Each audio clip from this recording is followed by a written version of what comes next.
Hello दोस्तों, कैसे हो आप? दोस्तों, हमने आपको रिलायंस की पावर की जो कहानी है वो बहुत डिटेल में समझा दी।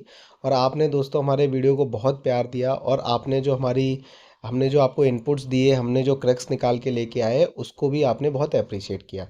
दोस्तों, ये एक टेस्ट केस है किसी भी लिस्टेड कंपनी के लिए। अगर इस तरीके का केस आप समझ लेते हो कि किस कंपनी में क्या होता है, क्या टेंडर्स होते हैं, क्या इन्फॉर्मेशन है, तो दोस्तों ये आपके लिए भी फ्यूचर में बहुत काम का है। अब हम आगे का देखते हैं कि अभी तो हमने रिलायंस ने जो दबाव दिया है वो देख लिया। अब हम इसका हमेशा क्या है कि आपने देखा है हिंदी फिल्मों का सीक्वल बनता है, कभी कभी प्रीक्वल भी बनता है, तो हम इसका प्रीक्वल बताते हैं कि जो हुआ, रिलायंस ने जवाब दिया वो ठीक है। अब पीछे की कहानी क्या हुई, और सेकी ने, जिसने बैन लगाया था रिलायंस के ऊपर पार्टिसिपेट करने के लिए कि सेकी के टेंडर्स में पार्टिसिपेट नहीं कर सकता रिलायंस पावर, और वो लोगों ने खबर उड़ा दी बना के कि रिलायंस पे बैन लग गया और शेयर मार्केट से रिलायंस डीलिस्टेड हो गया। तो ऐसा कुछ नहीं है। हम उस वीडियो का पार्ट 2 लेके आए हैं जो हमने अपलोड किया था। आपने बहुत प्यार दिया। आप इस वीडियो को ज़रूर देखिएगा और समझिएगा कि क्या है पूरी कहानी, और हम आपको डिटेल में इसके आगे की कहानी बताते हैं कि ऐसा क्या हुआ। तो दोस्तों, ये आप देख सकते हो कि सेकी ने एक चिट्ठी दी थी रिलायंस पावर को 11 नवंबर को, क्योंकि सारा दिवाली का फेस्टिवल सीजन चल रहा है, टाइम चल रहा है, तो ये बात आई गई होगी और लोग अभी भी फेस्टिव मूड से नहीं निकल पाए हैं। फिर छठ पूजा आ गई, तो इस तरीके से नॉर्थ इंडिया तो फेस्टिवल में डूबा हुआ है। दोस्तों, ये लेटर में क्या है उसको आप समझिएगा। और सबसे बड़ी बात है, एक सवाल आपके मन में आ रहा होगा जिसका जवाब मैं यहाँ पर दूंगा कि भाई, जब रिलायंस पावर की सब्सिडरी ने गलती की तो रिलायंस पावर को बैन क्यों कर दिया गया? क्या ये रिलायंस पावर के साथ जाती नहीं है? तो दोस्तों, ये सारे सवालों के जवाब हैं वो हम इस लेटर से देखेंगे, और जो इस चीज़ लेटर में चीज़ नहीं बताई गई है उसको हम आपको बताएंगे, डिकोड करेंगे। और आप दोस्तों लास्ट तक बने रहिएगा और समझिएगा। ये समझ का खेल है। अगर आपने समझ लिया तो आप इसको कहीं और भी यूज़ कर सकते हो और ये आपके लिए बेनिफिशियल होगा। दोस्तों, ये देखिए कि क्या लिखा है इस लेटर में कि department of Reliance Power Limited and Reliance NUBESS Limited from participating in SECI's tenders issued for a period of 3 years। यानी सेकी के जो टेंडर होंगे उसमें 3 साल के लिए डिबार्ड कर दिया गया। पहला पॉइंट। दूसरा दोस्तों, अब आगे क्या लिखा है कि ये कितने का टेंडर होगा। बहुत सारे हमारे दोस्तों ने पूछा वैल्यू, तो आप आगे पढ़िए। देखिए दोस्तों कि this has reference to the RFS issued by SECI for setting up of 1000 megawatt 2000 megawatt hour stand alone BESS project under tariff based competitive bidding. दोस्तों, ये टेंडर 26/6/2024 को निकला, सेकी ने निकाला। ये टेंडर 1000 मेगावाट सोलर लगाने का था, जिसमें 2000 megawatt stand alone BESS project यानी बैटरी एनर्जी स्टोरेज, यानी इसमें बैटरी का भी काम होना था। और उसके सब्सिक्वेंट अमेंडमेंट हुए और क्लैरिफिकेशन हुए। अब देखिए दोस्तों, कहानी आती है कि सेकी को कैसे पता चला। तो ये लिखा हुआ है कि based on the examination of documents submitted by MS Maharashtra energy generation limited, the bidder known now known as MS Reliance NUBESS limited under the above RFP।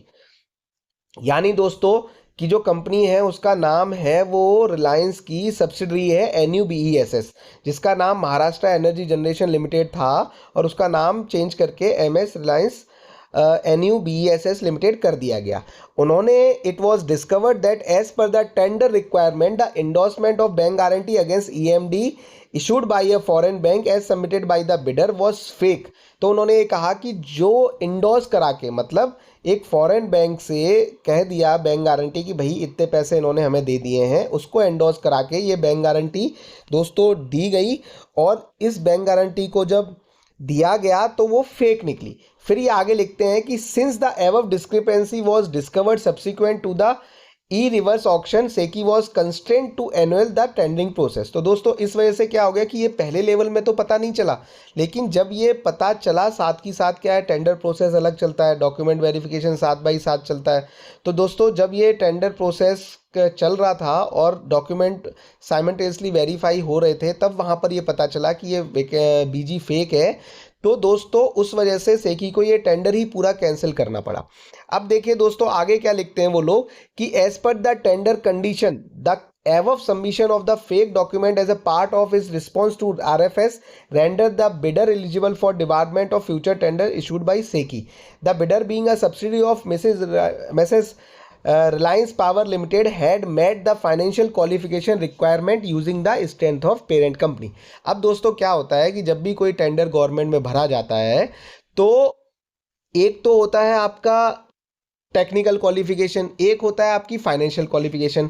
तो रिलायंस पावर इसलिए आ गया चक्कर में उसकी सब्सिडी की में कि सब्सिडरी जो थी उसके पास फाइनेंशियल क्राइटेरिया नहीं था, यानी उसके पास उतनी बैलेंस शीट उतना टर्नओवर दिखाने के लिए नहीं था, और उसने आपके रिलायंस पावर के कागज़ लगाए और रिलायंस बोला कि भाई टेक्निकली ही काम हम कर लेंगे और जो फाइनेंशियल चीज़ें हैं, जो फाइनेंशियल पैसे हैं, वो कागज़ हमारे इसके पेरेंट कंपनी है हमारी, इसके कागज़ मान्य कर लिए जाएं।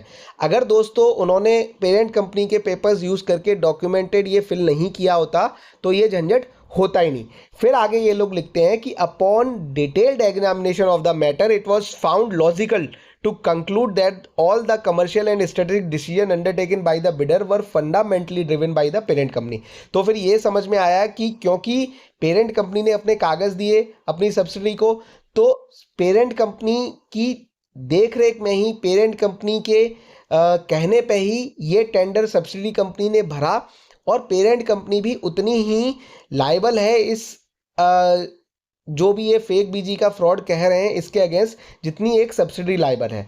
फिर आगे ये लोग लिखते हैं thus it became the imperative to debar the parent company SS Reliance Power Limited from participating the future tender. इसलिए रिलायंस पावर को आपका डिबार किया गया है। तो based on the above in the line with tender condition it is here bye intimated that the entities namely messrs Reliance NUBESS limited and messrs Reliance Power Limited, including its subsidiary, stand debarred from participating in all future tenders issued by SECI until 3 years from the date of issuance of the debarment notice। तो दोस्तों पूरा माजरा आपको अब समझ में आ गया होगा कि ये कहानी हुई। इसके बाद ये हुआ कि रिलायंस ने भी जवाब दिया, और रिलायंस ने भी बोला कि हम जवाब देंगे और ज़रूरत पड़ेगी तो हम कोर्ट में जाएंगे, क्योंकि हमने थर्ड पार्टी से ये चीज़ करवाई है, हम इंक्लूड नहीं है, ना हमारी सब्सिडी इस डॉक्यूमेंट को बनाने में इंक्लूड है। ये ठीक उसी तरीके से दोस्तों कि आपने एक एग्ज़ाम कंडक्ट कराना है, ठीक है, अब वो एग्ज़ाम कंडक्ट कराया आपने, लेकिन अब आपने किसी एक एजेंसी को दिया, अब उस एजेंसी ने पेपर लीक कर दिया, तो आपकी क्या गलती है इसमें? अब वो एजेंसी को पकड़ा जाएगा, उस एजेंसी के ऊपर ठीकरा फोड़ा जाएगा। तो यहाँ पर भी दोस्तों सेम केस है।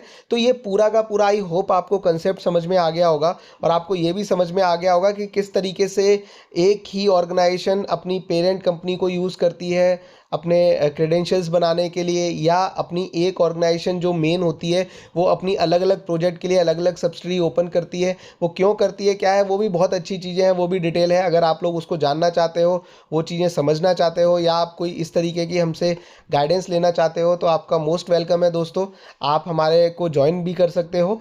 और दोस्तों आपको ये वीडियो अच्छा लगा, आपको समझ में आया कंसेप्ट, आपको पूरी कहानी समझ में आई, तो आप ये दोनों वीडियो देख लीजिए और किसी के चक्कर में मत पड़िए इधर उधर की बातों में।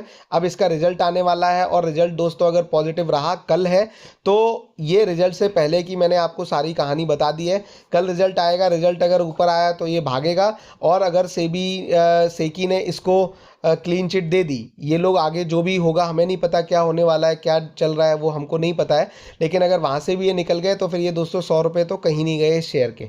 तो आप बताइए आपको कैसा लगा वीडियो दोस्तों, प्लीज़ एक कमेंट जरूर कर दीजिएगा, और दोस्तों अच्छा लगा तो प्लीज़ लाइक कर दीजिएगा, शेयर करिए ज़्यादा से ज़्यादा लोगों के साथ, और दोस्तों अगर आप चैनल पर नए हैं तो प्लीज़ सब्सक्राइब कर लीजिए, बहुत ही रिक्वेस्ट है हम्बल आपसे, और बेल आइकन प्रेस है कि नहीं है ज़रूर चेक कर लीजिएगा और प्रेस कर दीजिएगा। ऑल द बेस्ट दोस्तों, पैसे कमाते रहिए, खुश रहिए और खूब तरक्की करिए। धन्यवाद।